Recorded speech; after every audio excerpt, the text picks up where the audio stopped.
Hi guys, so a lot of people, when we think of reactivity, we think of dogs that, you know, arc up, get aggressive in response to certain triggers, but it doesn't have to be aggression. It can be, in fact, frustration. Jax here is a lovely young Labrador who, you know, hasn't had much in the way of socialization, and he loves other dogs, but he doesn't really know how to express his love and how to get over to other dogs politely. So he carries on a bit like a pork chop and doesn't really know how to express himself nice and politely. So today we're going to go through some things of what you can do if you've got a dog like Jax who loves other dogs but could do more in the way of manners.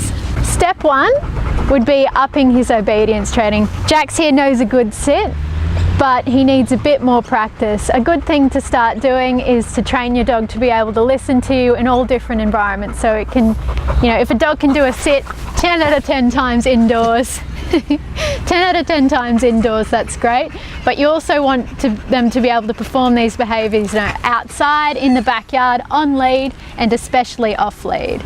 Some behaviours that you really want down pat with your dog are sit, stay, come, and pay attention to me.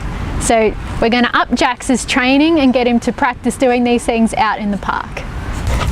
Jax, sit.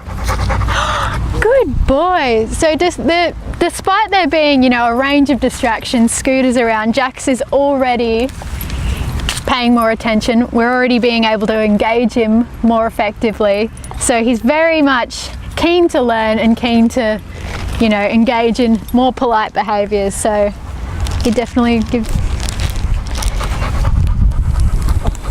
Good boy! You definitely make a great pet one day, that's for sure, or even a worker. You're that food driven, mate. Another great thing to work on is impulse control games, and that essentially teaches the dog to, you know, relax and wait for things. And that's really good for excitability, exuberance and things like that. And one great game to play is to have a bunch of treats in your hand,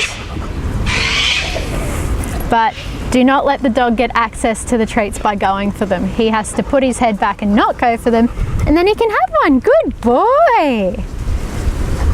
Good boy! And he's taken to this incredibly fast. So it just goes to show that once his youthful exuberance wears off, he'll be a very calm, chilled out dog.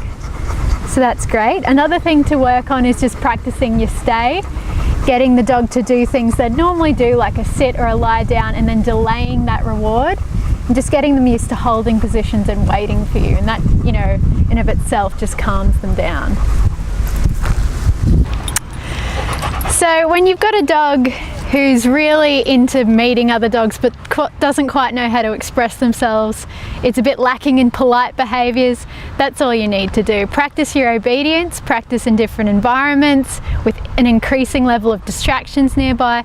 Practice getting your dog to do work in exchange for everything of value, and that can be as simple as a sit, or it can be as complicated as a big nose targeting game, whatever you want. And also practicing impulse control.